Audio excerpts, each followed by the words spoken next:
Vamos falar, então, do ultrassom da laringe e cordas vocais. Alguém deve estar perguntando assim, poxa, ultrassom de laringe, né? A gente realmente não recebe pedidos para fazer ultrassom especificamente de laringe. Mas vocês vão ver que, se conhecermos um pouquinho da anatomia e procurarmos, a gente consegue dar informações interessantes. Bom, a laringe é um órgão relativamente curto, tem ali em torno de 10 centímetros no máximo, é variável, mas é um órgão complexo, cheio de ligamentos, músculos, cartilagens, com importantes funções no sistema respiratório e também do sistema digestório, né? Então, ali, vamos passar para o ultrassom, que é melhor. Quando eu comecei a estudar ultrassom de laringe, eu demorei pelo menos um mês para me situar e descobrir que existe uma diferença na laringoscopia feita dos brasileiros e nos americanos, né? Um faz por trás do paciente, outro faz pela frente. Então, a imagem aparece invertida. E isso não é descrito nos livros. Eu demorei bastante. Eu olhava uma imagem no ultrassom e falava, mas não é possível, está invertido, está ao contrário, eu não entendo isso. Então, a epiglote é sempre uma estrutura anterior. Tá? Então, na dúvida, a gente vai se basear pela epiglote, que é esta cartilagem superior aqui da laringe. Muito bem. Então, ultrassonograficamente falando, aqui eu tenho a imagem da laringoscopia, onde eu tenho o músculo vocal com a prega vocal, aqui a luz da laringe, a epiglote e, posteriormente, as cartilagens aritenoides. No ultrassom, então, eu tenho aqui a cartilagem tireoide, os músculos superficiais, né, mais externos, a cartilagem tireoide, esta porção mais escura, que é o músculo vocal propriamente dito, com a prega vocal, esta linha hiperecogênica. Posteriormente, as cartilagens aritenoides. Se eu fizer uma pequena báscula com o meu transdutor em direção cranial, é como se esse músculo vocal, que é a verdadeira corda vocal, ficasse hiperecogênica. Na verdade, isso nada mais é do que a prega vestibular, também chamada de falsa prega vocal. Então, aquilo é um corte axial. No corte longitudinal, então vamos lá, a cabeça está aqui, a fúrcula external está aqui. Vamos voltar ali.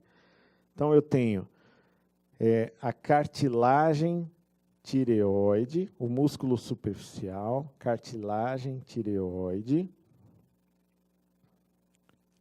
Vamos voltar aqui. Então, cartilagem tireoide. Esta porção mais ecogênica é a prega vestibular, ou a falsa corda vocal. A parte mais hipoecogênica, perdão, estou apertando aqui, é o músculo vocal, propriamente dito, a corda vocal, com a prega vocal, que é esta área hiperecogênica. Na região mais inferior, eu tenho a cartilagem cricoide. Então, cranialmente, a cartilagem tireoide, caudalmente, a cartilagem cricoide. É o fim da laringe. Eu tenho isso do lado direito e do lado esquerdo. Então, novamente, eu tenho aqui cartilagem tireoide, a prega vestibular, o músculo vocal, que nesse caso está alterado, ele normalmente é hipoecóico, aqui eu tinha um edema, e esta região é o ventrículo laríngeo, que fica entre a prega vestibular e a corda vocal propriamente dita. Então, mais uma vez, se eu posicionar longitudinalmente meu transdutor mais próximo ao osso ióide, ou seja, mais cranial, então eu tenho o osso ióide, formando sombra acústica posterior, os músculos superficiais, a cartilagem tireoide, a gordura pré-epiglótica, que é esse espaço hiperecogênico entre o osso hioide e a cartilagem tireoide. E ali dentro da laringe eu tenho a porção ecogênica, que é a prega vestibular, um pouquinho de ar dentro do ventrículo da laringe, e aqui seria o músculo vocal. Muito bem. Se eu escorregar meu transdutor mais caudalmente, ou seja, mais próximo da cartilagem cricoide, então eu tenho ali ainda a cartilagem tireoide na sua porção final, aquela linha ecogênica que é a interface entre o ar e a mucosa, e a cartilagem cricoide. Esse espaço entre as duas cartilagens é conhecido de todos nós. É onde fica a membrana cricotireoideia. E o ultrassom também serve para guiar procedimentos, por exemplo, que a gente vai ver mais para frente um pouquinho. Colocando meu transdutor na linha média, na região mais superior, então aqui eu tenho um corte axial e um corte longitudinal. Eu tenho aqui, então, músculo superficial hipoecóico, aquela região hiperecogênica, que é a gordura pré-epiglótica, e esta área mais hipoecóica é a cartilagem epiglote. Quando a gente vai entubar um paciente, é essa cartilagem que a gente tem que levantar. Aqui, num corte longitudinal, o osso hioide, fazendo a sombra acústica posterior, a gordura pré-epiglótica, né, porção hiperecogênica, e esta lâmina hipoecóica fina é a cartilagem epiglote. Parece difícil, mas quando você começa a ver muito, né, essa região anatômica, não tem nenhuma dificuldade. O que pode dificultar um pouquinho é o grau de calcificação da cartilagem tireoide. Indivíduos mais velhinhos, assim como eu já estou ficando, tendem a ter a cartilagem bastante calcificada. E essa sombra acústica posterior vai dificultar você enxergar o interior da laringe. Mas sempre tem uma janela. E o ultrassom é um exame dinâmico. Você pode pedir para o paciente engolir, fazer fonação, e você modificar a posição do transdutor. Então, vamos falar sobre o movimento das cordas vocais. Aqui é um filminho no indivíduo normal, num corte longitudinal. Eu peço para o indivíduo ficar fazendo a fonação da vogal E ou a vogal I. Então, ele fica falando I, e a gente consegue ver a vibração da prega vocal, que é aquela linhazinha ali, ó. Dá para ver, né? Então, se a gente tivesse a condição de passar isso em câmera lenta, a gente veria que o sentido da vibração é daqui de baixo para cima, né? Essa é a vibração normal de uma prega vocal. Muito bem. Aqui, esse filme não ficou muito bom, mas é o movimento de adução e abdução num corte axial da região da laringe.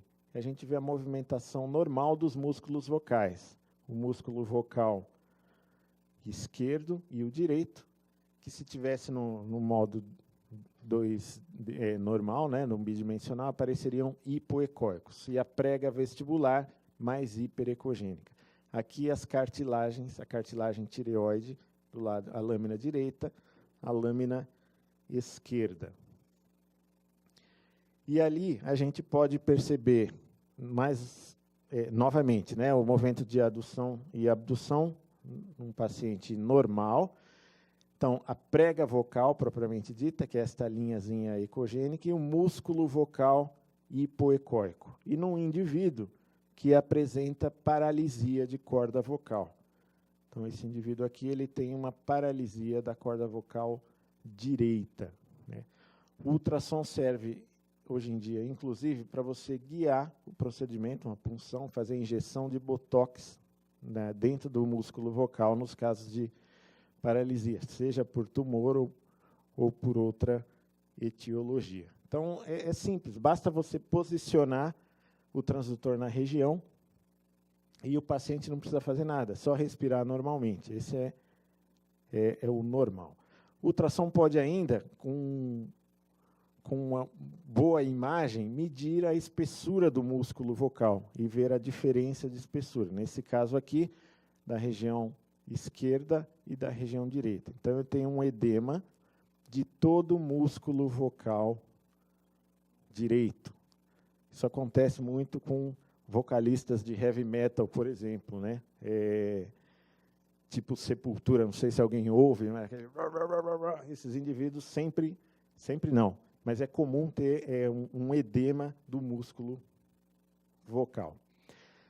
Esse tipo de ultrassom tem sido utilizado muito pelos anestesiologistas hoje em dia, e a gente vai ver também algumas aplicações. Então, esse é um trabalho que fala sobre o diagnóstico ultrassonográfico do processo inflamatório da epiglote, ou a epiglotite. Então, ele define aqui, com o trabalho com boa sensibilidade, a espessura da epiglote. Então, esse é aquele corte axial, a gordura pré-epiglótica, e essa porção hipoecóica é a epiglote. Então, esse calibre, vamos dizer assim, na porção lateral, direita e esquerda, e no centro, nos pacientes normais e nos pacientes que apresentam epiglotite. Então, com um número expressivo, né, significante do ponto de vista estatístico, ele faz o diagnóstico de epiglotite. Então, essa é mais uma aplicabilidade. O posicionamento do tubo endotraqueal. Então, os trabalhos definem que o maior diâmetro da laringe está nesta porção, entre as cartilagens cricoides, é mais inferior, mais caudal. Então, você pode escolher o calibre do tubo, medindo esse diâmetro aqui. Além disso, você pode, em tempo real, ver o posicionamento do tubo. Então, aqui uma laringe normal, e aqui a laringe já com o tubo, que ele chama de sinal da bala, o bullet sign, né, com sensibilidade e especificidade de 100% no posicionamento correto do tubo. Hoje em dia também já existe o laringoscópio com câmera, né, que facilita bastante, mas não é ainda a nossa realidade na maioria dos locais. Então, se você tiver um aparelhinho simples de ultrassom, você pode guiar o posicionamento do tubo endotraqueal com sensibilidade e especificidade. O pessoal da anestésio também tem utilizado para predizer o estridor pós-extubação. O que é isso? Às vezes é um quadro até dramático. Pelo edema da corda vocal, você tira o tubo, esse paciente não vai respirar normalmente, como se imaginava, começa a cair a saturação de oxigênio, e aí, quando você vai reentubar o paciente, normalmente às pressas, você não consegue passar o tubo exatamente porque tem muito edema na laringe. Então, normalmente, esse paciente acaba evoluindo para cricotiroidotomia, para crico, que é o que a gente vai ver aqui, né, daqui a pouco. Então, o trabalho mostra, simplesmente pela coluna de ar, pelo posicionamento, quando você insufla aquele balãozinho, né, do tubo com ar, você vai ter um formato ali da coluna de ar. Então, se não tem edema da corda vocal, quando eu injeto o ar, a coluna de ar muda o seu formato. Você consegue injetar ar ali. Quando eu tenho um edema da corda vocal, não muda muito, porque eu não consigo injetar o ar lá dentro. Então, quando acontece isso, é uma maneira com boa sensibilidade também para você predizer o estridor pós-extubação. Por que estridor? Porque esse paciente está com um edema na corda vocal e faz o barulho, né, que é o estridor, faz um barulho. Então, ali, a diferença, né, dos pacientes com o estridor e sem o estridor. Então, o volume de ar é muito maior quando você consegue injetar nos pacientes normais do que aqueles que têm o edema da corda vocal. E a mudança da área da coluna de ar também. É aquele formato piramidal ou retangular que eu mostrei para vocês. Então, é relativamente simples e pouco utilizado, né? O ideal é quando se tem a suspeita de que esse paciente teve uma intubação traumática, muito às pressas. Então, quando você for extubar o paciente, de repente a gente pode estar fazendo um ultrassom e esse teste aí para extubar com maior segurança. Guiar a traqueotomia, como eu comentei com vocês, a região é aquela da membrana cricotiroideia. Então, eu tenho a cartilagem tireoide, a cartilagem cricoide e aquela região entre as duas, que é a membrana cricotiroideia. Inclusive, esta área é utilizada também para fazer aquela punção ecoguiada de botox na corda vocal. Eu posso introduzir a agulha por aqui e direcioná-la para o músculo vocal, ou posso introduzir a agulha também por dentro da cartilagem tireoide. Ela não é muito dura, desde que não esteja calcificada, né? Então, essas duas abordagens são aceitas. No entanto, quando você faz a abordagem pela membrana, é menos traumática. Algumas lesões de laringe, tanto benignas quanto malignas, as lesões pequenas não são muito bem visualizadas, mas pequenos pólipos ou papilomas podem ser identificados, né? Então, ali à esquerda, sempre a laringoscopia, e aqui a ultrassonografia. Reparem que aqui eu tenho a mesma imagem, é um papiloma hiperecogênico, bem delimitado, mas se você não conhecer a anatomia, tudo parece um borrão ali, né? Então, você precisa ver alguns casos para não deixar passar o diagnóstico. O cisto de ducto tireoglosso, só para a gente lembrar, é de etiologia congênita, né? O ducto tireoglosso é por onde passam as células de tireoide quando a gente é embrião, que vai desde a base da língua até a loja tireoidiana. E o resquício desse ducto pode se transformar nessa patologia, que é o cisto de ducto tireoglosso. A região mais comum é infraioideia. Então, aqui é um corte longitudinal. Eu tenho o osso ióide, formando a sombra acústica posterior, e entre o ióide e a laringe eu tenho essa imagem cística. A gente que faz muito pescoço, eu sinceramente não tenho esse número, mas a impressão que eu tenho, quer dizer, é que se a gente procurar, a gente vai achar muito cisto pequeno, né? 30%. Eu ia chutar uns 20%, né? Porque parece que é muito mesmo. Então, quando você sobe o transdutor, você vê lá o cistinho. Você descreve no laudo, Cris? Eu descrevo também, tenho descrito. Eu não sei se eu estou fazendo mais mal, mas... Por quê? Exatamente. Exatamente. Dentro do cisto, né? E a quantidade é grande mesmo, então não é só uma impressão mesmo. Que bom, é bom saber que eu não estou inventando coisa. Então. Laringocele, tem até um caso de um trabalho seu que eu vou mostrar aqui, que é um trabalho antigo já, não sei nem se você lembra que publicou. A laringocele, ela nada mais é do que uma dilatação dos sáculos daquele ventrículo que eu falei, aquela regiãozinha hipoecóica entre a prega vestibular e o músculo vocal. Ela pode ser externa, quando extrapola, né, a laringe, as cartilagens, ela pode ser só interna ou mista. Então, aqui alguns exemplos, laringoceles internas. E aqui é o caso do trabalho que a doutora Cristina publicou, acho que em 2004, tem a referência aí. Uma massa palpável, né? E aqui já o diagnóstico pela tomografia e pelo ultrassom. Então, você tem aqui a laringe, e lá, lateralmente, o que você vê aqui? Ar, né, formando essa reverberação acústica, que é o local da massa palpável. Então, essa era a laringocele. E eu achei, na verdade, esse artigo, porque eu peguei um paciente de um cirurgião que você até conhece, que é o Celso, e ele tinha uma massa palpável, tinham feito uma punção aspirativa em outro serviço, mas puncionaram certamente o local errado, puncionaram um linfonodo, veio como linfonodo normal, e talvez tenha passado batido por nunca ninguém ter visto a imagem, né? Então, para quem nunca viu, quando está cheio de ar aí, você nunca vai lembrar da laringocele, porque está bem lateral, mas tem que lembrar. E aí é o pós-operatório do caso que vocês publicaram, né? Já te aconteceu também de mandarem para funcionar divertículo de esôfago? Já me aconteceu isso também. Cistos de cordas vocais, né? Também pode ser facilmente detectáveis. Então, não, são aquelas imagens císticas, típicas, anecóicas, com reforço acústico posterior, tanto da corda vocal, do músculo vocal, quanto da prega vestibular.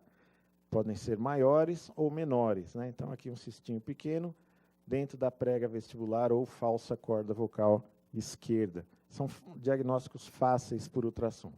E também as lesões malignas. Então, aqui um paciente... perdão. Opa, deixa eu voltar mais uma vez.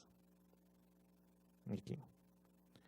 Então, do lado direito, normal, músculo superficial, cartilagem tireoide, e aqui, dentro da laringe, né, músculo vocal. Está difícil o botão aqui. Acho que ele está indo meio sozinho. A prega vestibular ecogênica e o músculo vocal hipoecóico. E do lado esquerdo, essa lesão hipoecóica sólida, espiculada, que é um tumor maligno. Aqui um outro exemplo, um tumor vascularizado do músculo vocal, né, da corda vocal esquerda, já com um linfonodo atípico, e a Cris acabou de dar aula dos linfonodos, então a gente tem alguns critérios para malignidade ali, desde o Doppler até a área cística dentro. Aqui um outro caso com a sua laringoscopia, então uma massa polipóide heterogênea ali, hipoecóica, na corda vocal esquerda. Mais um caso, o outro caso ali. Então é fácil. E o que a gente pode, muitas vezes, não é o método de escolha, mas quando se tem invasão de cartilagem, isso muda tanto o prognóstico quanto a abordagem cirúrgica desse paciente. Muitas vezes é necessário um outro método de imagem, mas às vezes por ultrassom a gente consegue dar essa informação. Então, um tumor extenso que tinha invasão da cartilagem tireoide, aqui um outro tumor grande, né, com até destruição da cartilagem tireoide. Aqui é a imagem de um artigo, de livro. A gente nem consegue ver direito a anatomia do local. Já está a cartilagem totalmente destruída, o prognóstico é muito ruim, é um tumor muito grande, muito avançado já. E esse é um caso lá do Hospital São Paulo, de um indivíduo de 32 anos que não era etilista, não era tabagista, começou com dificuldade para engolir, dificuldade para falar, progressiva, e foi detectado um nódulo grande. Fizeram uma biópsia por laringoscopia, que, por incrível que pareça, veio inconclusiva essa biópsia, aí decidiu operar esse paciente, né? Então, só mostrando aqui o tamanho do tumor, não era muito vascularizado. Esse indivíduo precisou ser entubado, mas hoje está bem. Na verdade, a gente publicou esse caso também, nada mais era do que um chivanoma de laringe, é um caso relativamente raro. Bom, então, para concluir, a técnica de exame. A gente faz esse exame com um transdutor linear, de alta frequência. De rotina, a gente consegue facilmente ver o ocioide, os músculos, a cartilagem tireoide, a cricoide e o espaço pré-epiglótico. Se você se familiarizar um pouquinho mais com as imagens, você vai identificar também a membrana cricotireoideia, a região da paraglote, os músculos vocais e as cartilagens aritenoides, né? Os fatores positivos. Como sempre, o ultrassom tem baixo custo e alta resolução, não tem radiação, tem a vantagem de avaliar o movimento das cordas vocais, né, em tempo real, e é um bom método para ajudar no estadiamento dos tumores e também nos procedimentos que envolvem o tubo endotraqueal, tanto na sua introdução quanto na sua retirada. Como fatores negativos, principalmente se tiver calcificação. Então, a gente tem uma certa dificuldade para identificar as estruturas posteriores, como as cartilagens aritenoides. As lesões pequenas e iso- ou hiperecóicas são de difíceis visualizações, requer uma sistemática e uma experiência um pouquinho, como tudo, né? A gente não nasce sabendo fazer ultrassom, mas a gente aprendeu a fazer ultrassom de tireoide, porque também não ultrassom de laringe. Volto a dizer, não é o método de escolha, mas pode dar informação importante aí, dependendo do caso, tá bom? Obrigado pela atenção de vocês.